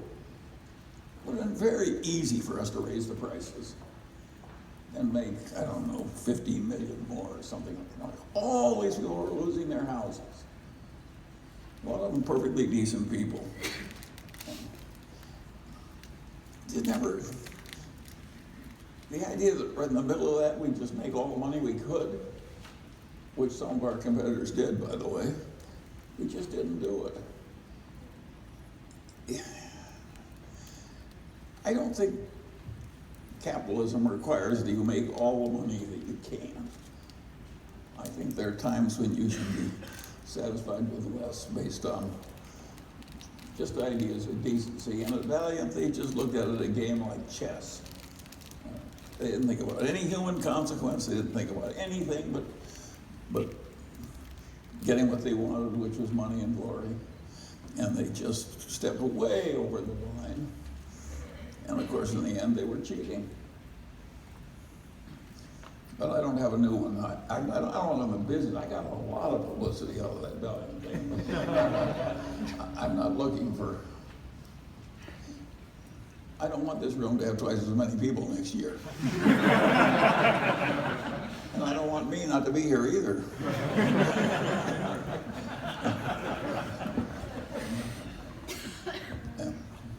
Mr. Munger, I'm Tim Medley. Thank you for your advice over the past 30 years. My question relates to a talk you gave to foundation financial officers in 1998 here in California. And in that talk, you were critical of the complexity and the expense of many foundation portfolios. And you said specifically, an institution with almost all wealth invested long-term in just 3 fine domestic corporations is securely rich. You gave us an example of the Woodruff Foundation and Coca-Cola. So if you had a foundation today with, let's say, $1 billion, would you be comfortable with it being invested in just 3 stocks? Well, let's take the foundation. I'll change your question around so I want to answer it. Am I comfortable with a non-diversified portfolio? Of course I'm. If you take the Mungers, I care about the Mungers. The Mungers have 3 stocks. We got a block of Berkshire, we got a block of Costco, we have a block of Lilu's fund, and the rest is dribs and grabs. So am I comfortable? Am I securely rich? You're damn right I am. And could other people be just as comfortable as I am if they didn't have a vast portfolio with a lot of names in it, many of whom neither they nor their understand or their advisors understand? Of course they'd be better off if they did what I did. But, and is 3 stocks enough? What are the chances that Costco is going to fail? What are the chances that Berkshire Hathaway is going to fail? What are the chances that Lilu's portfolio in China is going to fail? The chances of any one of those things happening are almost 0. And the chance that all 3 of them are going to fail, of course it's going to. That's one of the good ideas I had when I was young. When I started investing my little piddly savings as a lawyer, I tried to figure out how much diversification I would need if I had a 10% advantage every year over stocks generally. I just worked it out. I didn't have any formula, I just worked it out of my high school algebra. And I realized that if I was going to be there for 30 or 40 years, I'd be about 99% sure to do just fine if I never owned more than 3 stocks, and if my average holding period was 3 or 4 years. And once I'd done that with my little pencil, I never a moment believed this balderdash they teach about wide diversification. And if you're diversification is for people who don't know anything. Warren calls them know-nothing investors. If you're a know-nothing investor, of course you should own the average. But if you're not if you're actually capable of figuring out something that'll work better, you're just hurting yourselves for looking for 50 when 3 will suffice. Hell, 1 will suffice if you do it right. 1. If you have 1 cinch, what else do you need in life? And so the whole idea of that the know-something investor needs a lot of diversification. To think that we're paying these professors to teach this crap to our young. And that people think they should be paid by telling us to diversify. Where it's right, it's an idiot decision. And where it's wrong, you shouldn't be teaching what's wrong. So it's what's going on in corporate finance teaching is that people are getting paid for dispensing balderdash. And since I never believed it, it was a great help to me. It helps if you're out in the market and the other people are believing balderdash and you know what the hell's going on. It's a big help. But so, of course you don't want a lot. If your Uncle Horace, who has no children, has an immense business which is immensely secure and powerful, and he's going to leave it all to you if you come to work in the business, you don't need any diversification. You don't need any corporate finance professors. You should go to work for Uncle Horace. It's a cinch. You only need 1 cinch. And sometimes the market gives you the equivalent of an Uncle Horace. And when it does, step up to the pie cart with a big pan. Pie carts like that don't come very often. When they do, you have to have the gumption and the determination to seize the opportunity shrewdly. I was lucky. Imagine learning that from your dead great-grandfather at a very young age. But you know, I spent my whole life with dead people. I really liked They're so much better than many of the people I'm with here on Earth. I mean, all the dead people in the world, you can learn a lot from them. And they're very convenient to reach. Reach out a boat and away. There's problems of transportation. And so I really recommend making friends among the eminent dead, which of course I did very early. That's been enormously helpful. Some of you wouldn't have helped me, but Adam Smith really did. Good morning, Mr. Munger, back here. Yeah. My question is about the Irish economy and Irish banking. I know that Berkshire Hathaway was a shareholder in Irish banks pre-2008, and I'm wondering if you could comment on how the Irish economy and Irish banking system proceeds with the UK not being part of the European Union going forward. Well, that of course was a mistake. And it was a mistake that we shouldn't have made, because both Warren and I know that you can't really trust the figures put out by the banking industry. And the people who run banks are subject to enormous temptations that lead them astray, because it's easy to make a bank report more earnings by a thing that any idiot could do, which is make it a little more gamey. And of course that's dangerous, and yet the temptations are very great. So we shouldn't have made that mistake, but we did. And that's a good lesson too, that even if you're really good at something, you will occasionally drift into a dumb mistake. And now that's the question about the bank. They went crazy in Ireland, the bankers. And we went crazy when we trusted their damn statements. And it was a mistake. Now what Ireland has done is very smart in reducing all these taxes. Now they have an English-speaking people with practically no taxes. And there's a fair amount of charm and so forth in Ireland. It's not like it's a terrible place to be. And they just sucked in half the world into Ireland, where they got these. Gates went there very early with Microsoft and so on.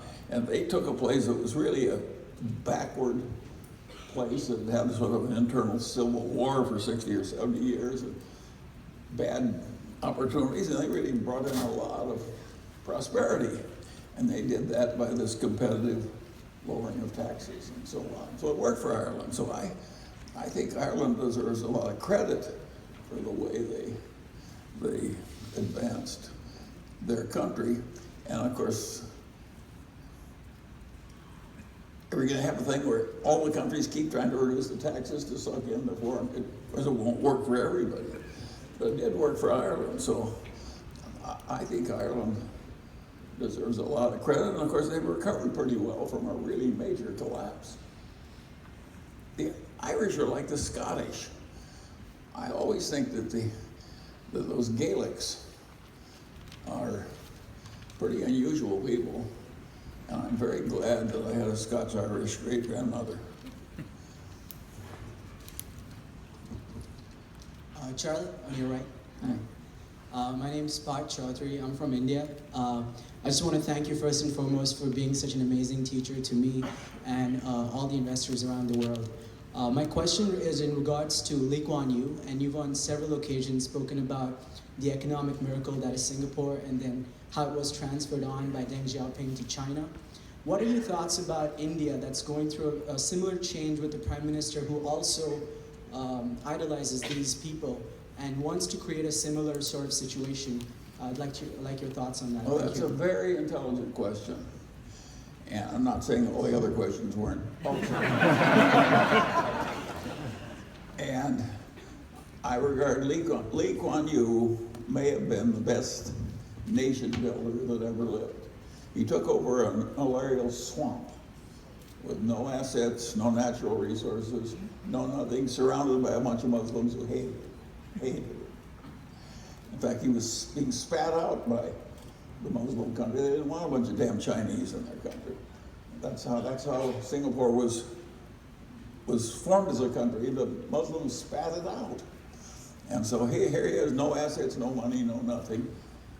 People are dying of malaria, lots of corruption, and he creates in a very short time, by historical standards, modern Singapore. It was huge, huge, huge success. It was such a success, there's no other precedent in the history of the world that is any stronger. Now, China's more important because they're more Chinese, but you can give Lee Kuan Yew a lot of the credit for creating modern China, because those pragmatic communist leaders, they saw a bunch of Chinese that were rich when they were poor, and they said, the hell with this. Remember, the old communist said, I don't care whether the cat is black or white, I care whether it catches mice. And he wanted some of the success that Singapore got, and he copied the playbook. So I think the communist leadership that copied Lee Kuan Yew was right. I think Lee Kuan Yew was right. And of course, I have two busts of somebody else in my house. One is Benjamin Franklin and the other is Lee Kuan Yew. So that's what I think of it. So I think now you turn to India. And I would say, I'd rather work with a bunch of Chinese than I would Indian civilization, mired down, caste system, overpopulation, assimilating the worst stupidities of the democratic system, which, by the way, Lee Kuan Yew avoided. It's hard to get anything done in India, and the bribes are just awful. So all I can say is it's not going to be easy for India to follow the example of Lee Kuan Yew. I think India will move ahead, but it is so defective as a get-ahead in place. The Indians I know are fabulous people. They're just as talented as the Chinese, the Indian populace. But the system and the poverty and the corruption and the crazy democratic thing where you let anybody who screams stop all progress, it mires India with problems Lee Kuan Yew didn't have. And I don't think those Indian problems are at all easy to fix. Let me give you an example. The Korean steel company, POSCO, invented a new way of creating steel out of lousy iron ore and lousy coal. There's some province in India that has lots of lousy iron ore and lots of lousy coal, which there's not much use for. And this one process would take their lousy iron ore and the coal and make a lot of steel. And they got a lot of cheap labor. So POSCO and India were made for each other. And they made a deal with this province to get together and use the POSCO know-how and the Indian lousy iron ore and lousy coal. And 8 or 9 or 10 years later, with everybody screaming and objecting and farmers lying down on the road or whatever was going on, they canceled the whole thing. In China, they just would have done it. Lee Kuan Yew would have done it in Malaysia. India is grossly defective because they've taken the worst aspects of our culture, allowing a bunch of idiots to scream and stop everything, and they copied it. And so they've taken the worst aspects of democracy, and then they've forged their own chains and put them on themselves. So, no, I don't like. I do not like the prospects of India compared to the prospects of and I don't think that India is going to do as well as Lee Kuan Yew.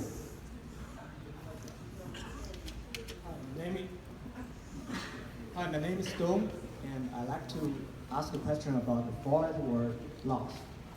In '73, your investment firm with Mr. Wheeler lost over 30%, and again in '74. So that's over half in 2 years. So what happened?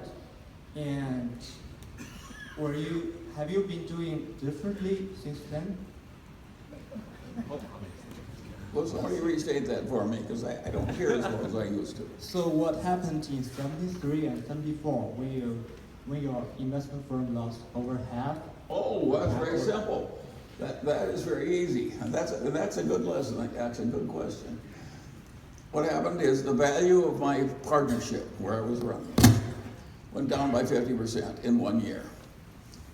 And now the market went down 40% or something. It was a once in 30-year recession.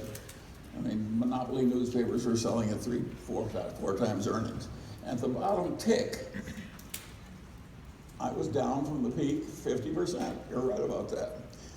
And that has happened to me 3 times in my Berkshire stock.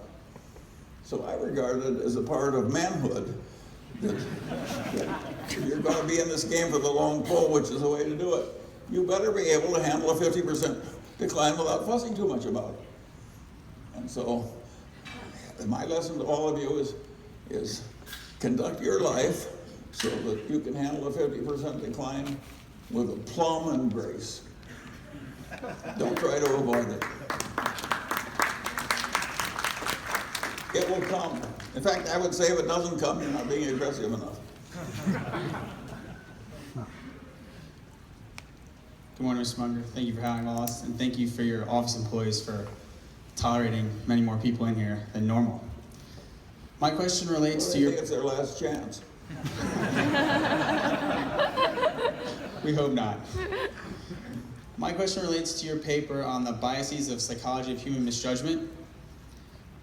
You spoke about choosing great people earlier, and I'm curious, how do you evaluate, handle, and manage people knowing they might exhibit or suffer from biases you are not, and how have you and Mr. Buffett become such fine judges of character, not just someone's skills and abilities? Well, I think partly we look smart because we pick such wonderful people to be our partners and our associates, even our employees, and that's gone on right here. Jerry Sullivan is not normal. He looks normal, but he's a damn freak. Jerry does things across 2 or 3 disciplines that are almost beyond human, and he's always been that way. By the way, he's just another Midwesterner. He just come out of the soil back there. And so we've been very lucky to have these wonderful people. And I wish, I'm not quite sure. I think one thing we've done that's helped us to get wonderful people, I always say the best way to get a good spouse is to deserve one. And the best way to get a good partner is to be a good partner yourself. And I think that Warren and I have both been good at that. But whatever the reason, we had these marvelous partners. And they make us look a lot better than we are. You wouldn't even be here if Jerry Sullivan weren't here. We did not have a number 2 choice to run the Daily Journal. And by the way, it happens to me all the time. We have an executive search or something, and the difference between number 1 and number 2 is like going off a cliff.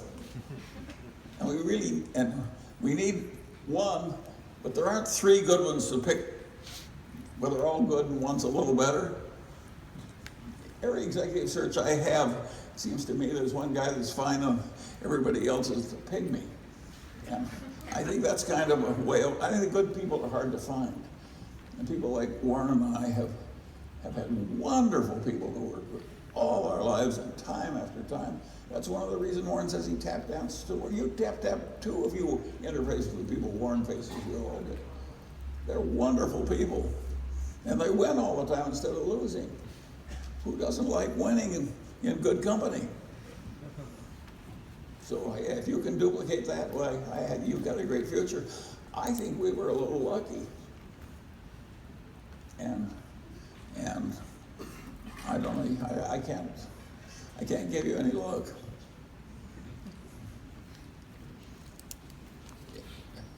Mr. Munger, I'm in the back here. We have a Chinese platform that focuses on writing content on people trying to invest out of China. And China will become the largest pool of investable capital in the world. Just by nature, it will be the largest economy in the world with a 30% savings rate. So they haven't been able to invest because of capital controls, but that day will come. And since they're at least half a century behind in understanding about investing, what would be the sort of first thing that you would tell a Chinese person who wants to invest in the US? What should they do with their money when they're making their initial investment outside? Well, you've made an assumption I don't follow. If I were a Chinese person of vast intellect and talent, discipline, all the good qualities, I would invest in China, not the United States. I think the fruit is hanging lower there, and some of the companies are more entrenched. So I don't agree with your proposition. I think they have a tendency to think we were backward, therefore we should, when we get rich, we should go over and invest in America. I think it's always a mistake to look for pie in the sky when you got a big piece of pie right in your lap. So if I were at current prices, I think an intelligent person would do better investing in China. Yes, Mr. Munger, right here. First of all, thank you for being a great teacher. I have two questions. Earlier you said everyone should spend 10 to 20% on some big ideas. What are one or two big ideas that you are talking about? And then second question is, you have admired... I'm not going to tell you what to invest in. No, I'm not saying the big ideas. I don't mean investment. You said specialize, but then spend time working on some big ideas. Well, the big ideas, I think you should be intelligent in improving yourself. And you're way better to take on a really big, important idea that comes up all the time than some little tiny idea you may not face. So I always tried to grab the big ideas in every discipline. And because why piddle around with the little ones and ignore the big ones? So just all the big ideas in every discipline are just very, very, very useful.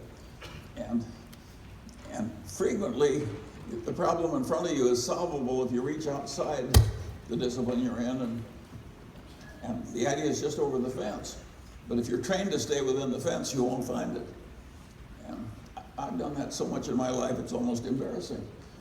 And it makes me seem arrogant, because I will frequently reach into the other fellow's discipline and come up with an idea that he misses. And when I was young, that caused me terrible problems. People hated me. And I probably shouldn't have been as brash as I was. And I probably shouldn't be as brash as I am now. You know, I haven't completed my self-improvement process. But it's so much fun to get the right idea a little outside your own profession. And so if you're capable of doing it, by all means learn to do it, even if you want to just learn it defensively. I do not observe professional boundaries. My doctor constantly writes, PSA test, prostate-specific antigen. I just cross it out. And he says, what the hell are you doing?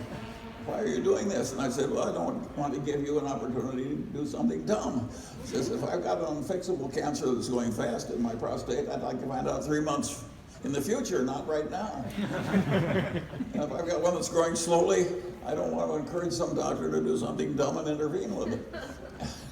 So like I said, I just cross it out. Now, most people are not crossing out their doctor's prescriptions. But I think I know better. I don't know better about the complex treatments and so forth, but I know it's unwise for me to have a PSA test. So I cross it out. I'm always doing that kind of thing. And I recommend it to you when you get my age. Just don't cross out that PSA test. Other women, I can't help. Thank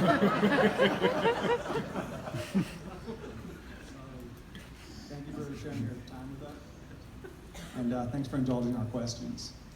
I want you to imagine you have the opportunity to invest with a couple money managers that you really like, and they offer you a couple different ways to invest in their strategy. So one way is through a limited partnership that would flow through the taxes, and the other way is through a corporation that would pay tax on the gains and the dividends. So basically, the corporation would serve no other function though, other than paying taxes. So I think you'd be crazy to say that those two ways of investing are equally desirable. So You're certainly right about that. It's plumb crazy.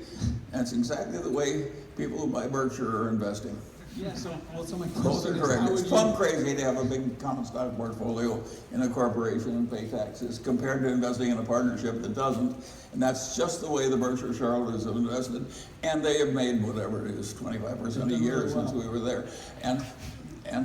But you're right. It's not the logical way to do it. So my question is, if you had to decide to invest in pool A or pool B, how would you decide on what method would you use to figure out what discount would make you indifferent to whether you invest through the corporate tax paying structure? I think it is totally asinine to invest and a portfolio of common stocks through a corporation taxed under the Internal Revenue Code under subchapter C or something.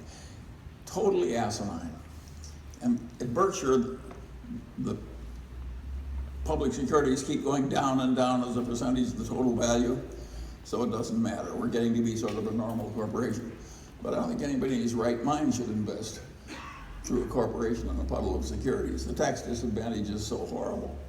So I wouldn't even consider it. In other words, and I regard it as a minor miracle that we were able to get where we did. So of course you'd invest in a partnership. So, but anyone who invests in Berkshire has to decide what discount to put on a pool of securities that has a future tax lien on the gains. So just, do you have any mental model for? Yeah, my model is to avoid it. We don't want to invest in a pool of securities through somebody else's corporation. You're totally right, which you already knew, by the way. Mr. Munger, are you right? It is Sandra from China, and I wonder what's your new findings of China, which you see business opportunities or just think different? Because I remember you once said like there was a Chinese woman post a video online and it got 200 million viewers, and you think it's a new power of a new media. And also the second question is, after US election, the hedge fund manager Ray Dalio said the new administration could unleash the animal spirit, which could lead to a better US economy. Do you buy the theory? Thank you. Well, I'm not sure I understood that completely, but I'll do my best. What I like about China is they have some companies that are very strong and still selling at low prices. And the Chinese are formidable workers, and they make wonderful employees, and there's just a lot of strength in that system. And the Chinese government, it really tries to help its businesses. It does not behave like the government of India, which I don't think runs this country right at all. And so that's what I like about China. And of course, I have to admire taking 1.5 billion people in a state of poverty up that fast. That was never done in the history of the world. And I admire, you go to China, all those bullet trains that go right to the heart of the city and all that. What they've done is just an incredible achievement. And they've done it not by borrowing money from Europe or the way we did when we came up. They have taken a poor nation with a lot of poverty, and what they did is save half their income when they were poor, and drive their nation way up with a lot of deferred gratification. So it was unbelievably admirable and unbelievably effective. So I admire that part of the Chinese picture. The Chinese have one problem. The problem with the Chinese people is they like to gamble, and they actually believe in luck. Now that is stupid. You don't want to believe in his luck, you want to believe in odds. And China, there's some reason in the culture, too many people believe in luck and gamble. And that's a national defect. Hi. My name's Alex Manful, back to the screen, back here. I work with Johnny Burfin in New York. I was curious, if the world changes a lot during a lifetime, by the time I'm close to your age, what do you think will not change about what makes a good, successful business? What will not change is it won't be that damn easy. There'll be lots of people will die that you love. You'll have close breaks where it goes against you. There's a lot of trouble that's sure to come. And at the end, you'll know that it's all over, and that's the game. It's a very funny game when you know when you start you have to lose. See, a dog doesn't have to do that. We know from the start we can't win. Wag said that the law of thermodynamics ought to be restated. you can't win, you must lose, and you can't get out of the game. And so we all face this ultimate difficulty. But once you've accepted the limitations, you've got the problem how to get through your allotted span reasonably well. And I don't think that's that hard to figure out, because if you do pretty well, considering what you started with and so forth, and you stand at the end and you've done creditably, and you've helped other people when they needed help because you had the capacity and intelligence to do it, and so on, set a reasonable example, it's a pretty good thing to do, and it's quite interesting. And the difficulties make it interesting.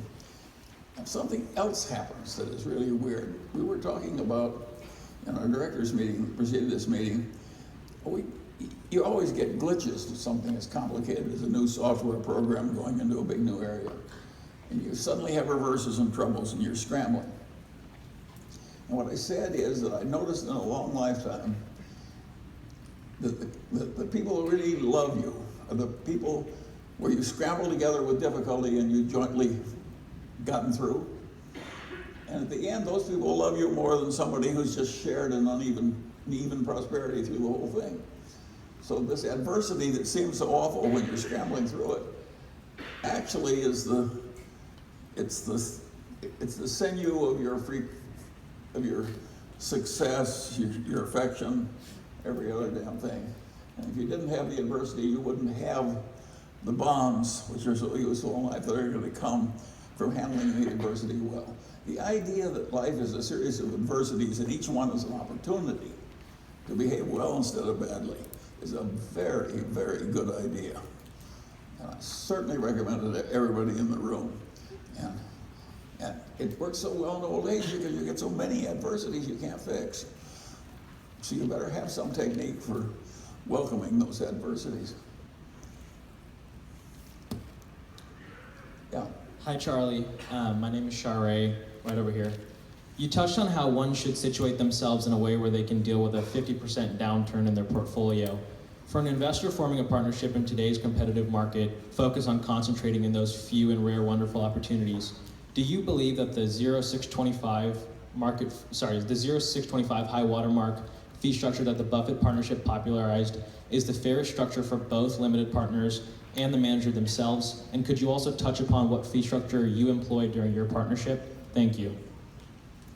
Well, I did copy the Buffett formula more or less, and I do think it's fair, and I think it's still fair. And looking at Moniz, who still uses it. You know, I think it is fair, and I wish it was more common. I basically don't like it, the business of scraping it off the top. If you're advising other people, you ought to be pretty rich pretty soon. Why would I take a lot of advice from somebody who couldn't himself get pretty rich pretty soon?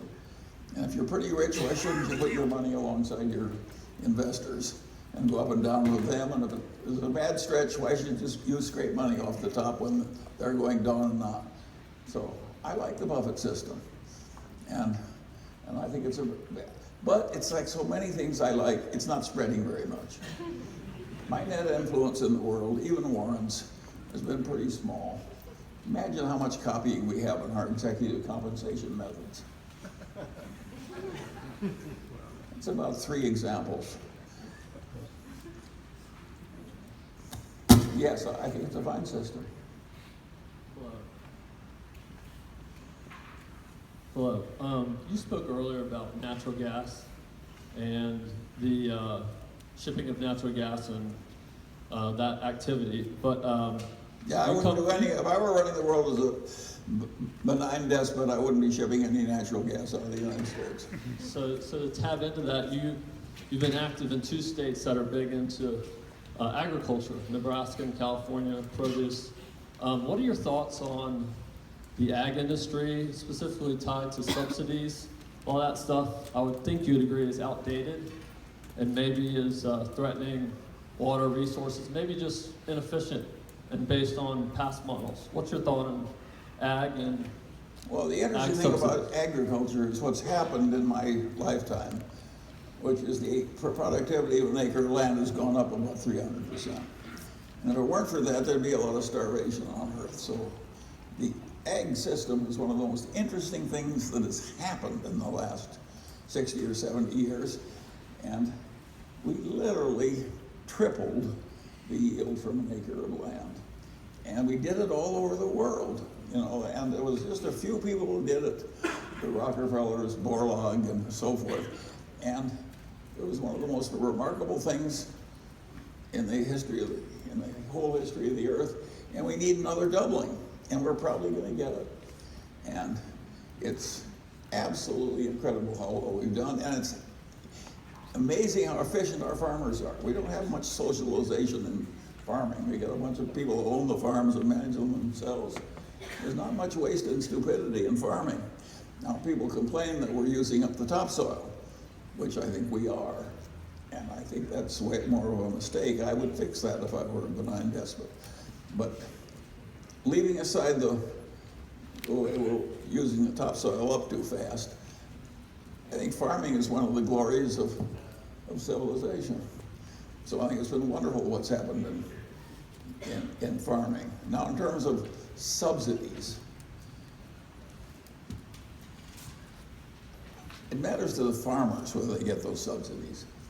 And there's no question about the fact we've protected our farmers with subsidies, and that the farmers we're protecting are getting richer and richer because the farms are owned by fewer and fewer people, own more and more acres per person.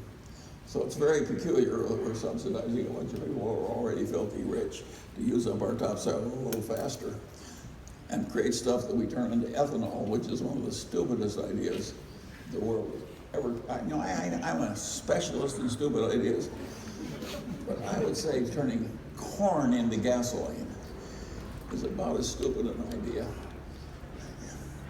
I would almost rather jump out of a 20-story building and think I could fly than turn ethanol, corn into motor fuel. It's really stupid. And yet that's what our politics does. And I've got no cure for the stupidity of politics. And if I did, the world would be quite different. But I think that's pretty minor, whether we have subsidies or not. The main thing that's happening that has enabled the present population of the world to stay alive is this agricultural revolution and this very good management of our farmlands and the improving agricultural standards in the rest of the world. And it's gone on quietly because they haven't even noticed it hardly. How many of you are just deeply aware of the fact that grain per acre is going up by 300 or 400%? That's a huge stunt. And by the way, if you take those miracle seeds and don't use hydrocarbons, the yields are lousy. We're feeding ourselves because we know how to turn oil into food. That's one of the reasons I want to hold on to the oil. Something that can be turned into food is quite basic. And so I don't mind conserving it, the oil, instead of producing every last drop as fast as one can. And it's odd that my idea hasn't spread to more other people. I may have 3 or 4 people who agree with me in this room, but you're a bunch of admirers. And the rest of the world, I'm all alone.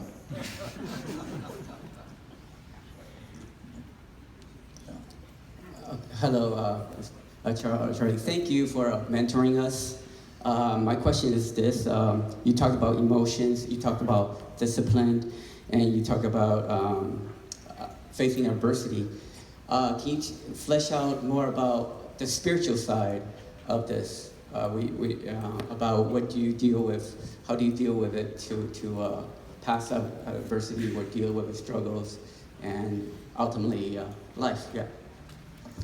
Well, just because you don't have a specific theology, and I don't, when I was a little kid and my grandfather sent me to Bible school and they told me there was a talking snake in the Garden of Eden. I was very young, but I didn't believe him. And I haven't changed. But that doesn't mean I am not spiritual. I've just sort of, I don't need a talking snake to make me behave well. And I would say that the idea that came down to me, and partly through my family, was that rationality is a moral duty. If you're capable of being reasonable, it's a moral failure to be unreasonable when you have a capacity to be reasonable. I think that's a hair shirt that we should all take on, even if we're pretty stupid, because it's good to be less stupid. And so I think rationality is a moral duty, and that we all have a duty to get better. And of course, we also have to adjust to the other people we're going through our journey with. I think it would be crazy not to have a social safety net when you're rich and successful as we are. Now, I don't think it has to be as dumb as the one we have, but of course we need a solid social safety net. And that's a moral idea, so I'm all for morality, without the talking snakes. Yeah. Mr. Munger? We're going to take 2 or 3 more questions, and then we'll, I think Charlie will be here immediately after. And we have copies of 2 of Charlie's writings. I think we made 400 copies, and they will be available on the way out. And also you probably... By the way, I was cleaning out my office because we're moving, and I just found these damn things. My God, all those people are coming in from India and China. I'll give them my old things. I hadn't even read them in years and years, so I'm just visiting some of my past screeds. Mr. Munger? Yeah. And also you probably noticed this is being recorded by CNBC, and I don't know when they plan on making it available. Maybe the representative there can tell us. Yeah, it'll probably be soundbites that air on CNBC, and then there's a certain CNBC Pro on that. You can sign up for that. Thank you. You're welcome. Mr. Munger? Berkshire is the largest shareholder of Phillips 66, and Phillips 66 owns general partner and limited partner stakes in 2 different MLPs. I was wondering what your thoughts are on the master limited partnership structure in the industry. And also, I was wondering if you had any preliminary thoughts on the proposed border adjustment tax. Well, we don't, look, let me take the last question first. We do not know what the border adjustment tax is. I don't think the people who are proposing it know what it is. And I don't think Trump and the Republicans in Congress have agreed on anything. So I think we're just talking about, but do I think that some deep revision of the tax system might be a very good idea? The answer is yes. Do I think we should rely on consumption tax more? The answer is yes. Do I really care if somebody piles up a lot of money and leaves it to some foundation? That's not my idea of a big evil. And if the people want to live high in their private airplanes and their $300 dinner checks, I'm all for taxing the people who are living high. But so I like the idea of bigger consumption taxes, and I think there's a lot to be said for a different kind of a tax structure.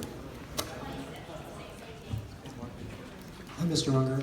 You highlighted this idea of deferred gratification a lot today, and I just wanted to get your thoughts on what areas and aspects of life is it most valuable, and where should it not be applied? Where should you enjoy things now versus where you should sort of grind away and invest in the future? Thanks.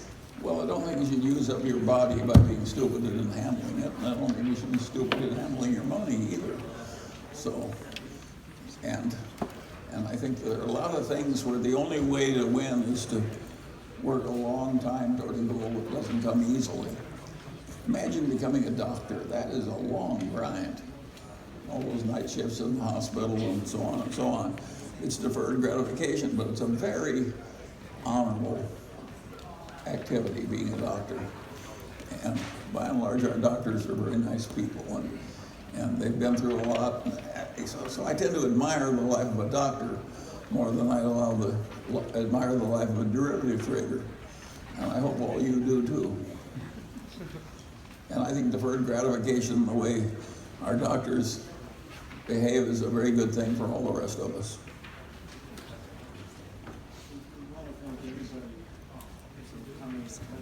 Hello. Mr. Munger, this is Simran here. Thanks for your generosity. I had a very general question about circle of competence and science of hitting. How do you know its limit? And does it get redrawn from time to time? You think you know something and then you don't? Does it always expand or does it contract? Well, of course, you know some things that aren't so.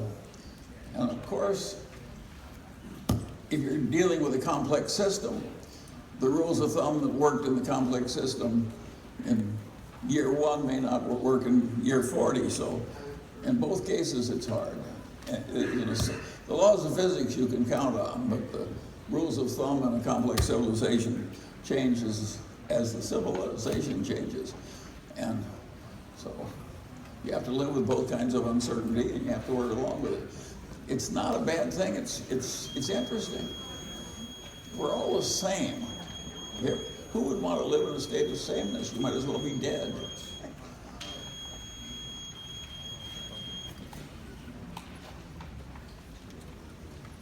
think we're going to end it there. Thanks for coming out, folks.